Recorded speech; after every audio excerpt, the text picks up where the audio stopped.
30% of all the natural resources in the world are found in Africa. That's 8% of the world's oil reserves and 7% of the world's natural gas supply. But Africa has a big problem. It cannot process its raw materials. For the longest time, Africa has been a net exporter of raw materials, always relying on the West to process their raw materials for them and sell the processed products back to Africans at very high prices. Which means that the Western countries are essentially getting these raw materials for free. But some African countries are beginning to see the light. African countries are beginning to see the need to stop relying on European and Western countries to process their raw materials for them. In this video, you'll see which African countries are really taking the steps to achieve real freedom from these Western countries and how far they have come. Also, are these bans really making an impact on the economies of these countries? Join us in this video to find out. Zimbabwe. On 20th December 2022, the Mines Minister of Zimbabwe ordered in a government notice that no lithium-bearing ores or unbeneficiated lithium whatsoever shall be exported from Zimbabwe to another country. This important decision was a direct move to conquer the artisanal miners in the country who were ravaging the country's abandoned lithium mines to illegally mine its ore. The artisanal miners then export the unprocessed lithium to other countries through Zimbabwe's borders. Zimbabwe has one of the world's largest reserves of lithium, which is a necessary ingredient in the manufacture of many technological equipment. China is one of the countries which have benefited the most from the abundance of lithium in this southern African country. Even though the ban will affect the illegal miners in Zimbabwe, the big hits will go to the European countries and other developed countries who buy raw materials from Zimbabwe at very low prices. The implementation of this ban will promote local processing of these ores, which the country can then sell for even more profits than the ore itself. Some Chinese giants have already bought lithium mines worth about $678 million to start mining and processing the country's abundant lithium. Overall, Zimbabwe is already reaping the benefits of this bold step, which is in the right direction. Republic of Congo. Due to the low value of raw copper and cobalt exports to the country of Congo, the government ordered Chinese companies in 2017 to stop exporting raw copper and cobalt before they are processed. Before that, the Congo government presented a $6 billion deal to the Chinese companies. The deal was that the companies would provide the country with various infrastructure such as roads and railways in exchange for mining investment. But these companies just mined and exported the raw materials instead of the high-value processed materials which would have been processed right there in Congo.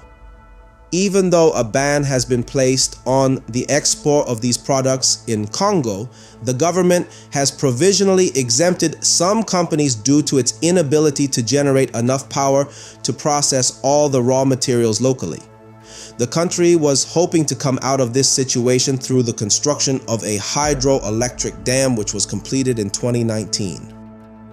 Uganda. Starting from the 2021 financial year, the Ugandan government prohibited the export of unprocessed commodities to promote value addition on all exports. You wonder, how can Africans accept this? So I stopped all this. I said, if you are not ready to process, let it stay in the ground. It has been there for 2 million years. It can stay there for another 100 years until you are ready to process it yourself. The trade minister, Harriet Ntabazi, revealed that the country loses revenue by exporting 69% of its raw materials. She also said that this measure is one of the ways in which the government will boost the industrial sector. This was in addition to a moratorium issued by President Museveni on the export of iron ore and other materials. The trade minister encouraged investors to take this opportunity to set up mineral processing industries in the country, even though Uganda does not have the capacity to process all the raw material it produces, while some companies are even threatening to stop their operations altogether. The reason for this is that the more industries set up to process the massive amounts of raw material Uganda produces, the more people get employed. The minister is dedicated to improving the Ugandan economy because she says this is a very important decision for the country and cannot be removed. The hope is that processing companies will provide employment and also provide other forms of support to the people in the communities in which they operate in order to improve their livelihoods. Gabon. Since 2011, the export of logs has been banned in Gabon. However, in 2022, the move was reaffirmed. This was done through another ban on timber exports that was enacted by the Central African Economic and Monetary Community.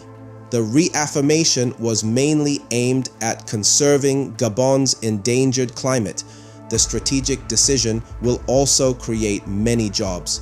Through local wood processing industries, many people will be employed, which will reduce the unemployment in the country. Other countries which were also on board with this move, such as Central African Republic, Chad, and Equatorial Guinea, were not able to commit to the hard decision due to economic hardships.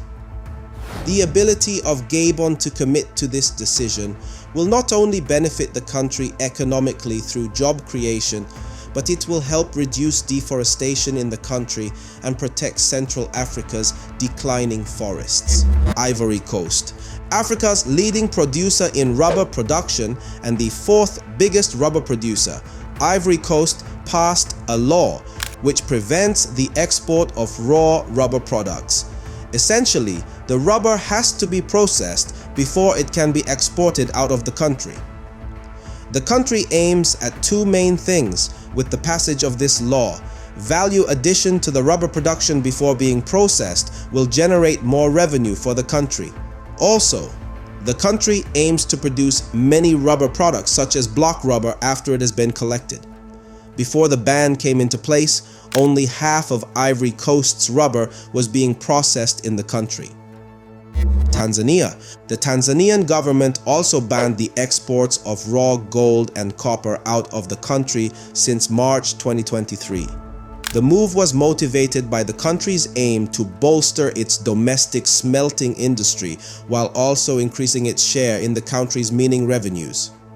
It did not take long for big foreign companies mining and exporting unprocessed material to feel the impact of this new ban from the government. Acacia Mining, a London-based mining company, stopped their exports of gold and copper concentrate. The company's shares also took a big hit of 13%. The government of Tanzania stated that the reason behind this decision is that it wants all the value addition processes, such as jewelry manufacturing, which would have been done outside of Tanzania, to be carried out locally. Democratic Republic of Congo. Africa's biggest copper miner, DR Congo, also placed a ban on its copper and cobalt exports. The country already banned these exports in 2013, but it wasn't very effective because they kept issuing waivers to companies. This was due to the country's inability to keep up with the growing smelting capacities which the country needed. The country faces power shortages, which do not allow mining companies to build smelting facilities to process the raw materials they get from the mines locally. The country encouraged more companies to build smelting facilities.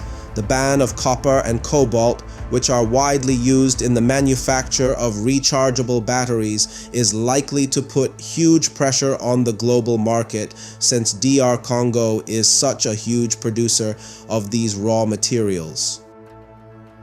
Namibia. Namibia also aims to reap maximum benefits from various metals like lithium and graphite, which are widely used in clean energy technologies.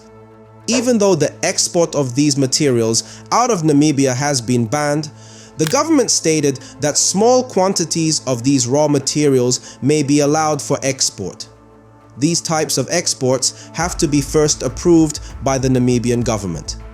The decision is aimed at adding more value to Namibian raw materials before they are exported. In this age where lithium and other rare earth metals are very crucial to the manufacture of many products including electric vehicles, Namibia has a lot to gain with this new policy. The problem, however, is that, just like many other African countries, Namibia does not have enough capacity to process its raw materials. This situation does not favor the implementation of the policy due to the fact that more value is added to these products outside of the country. The biggest problem with all these bans that have been ordered by these African countries is how they intend to be implemented. As of now, many of these African countries do not have the necessary infrastructure to process the materials which they are preventing from being exported. Until enough industries and facilities are set up to process all of Africa's natural resources, it will be a big issue for African countries to become truly free from European and Western countries. What do you think? Will these bans on the export of raw materials encourage any local processing? Do you think these policies are sustainable in these countries? Let us know in the comments and don't forget to subscribe.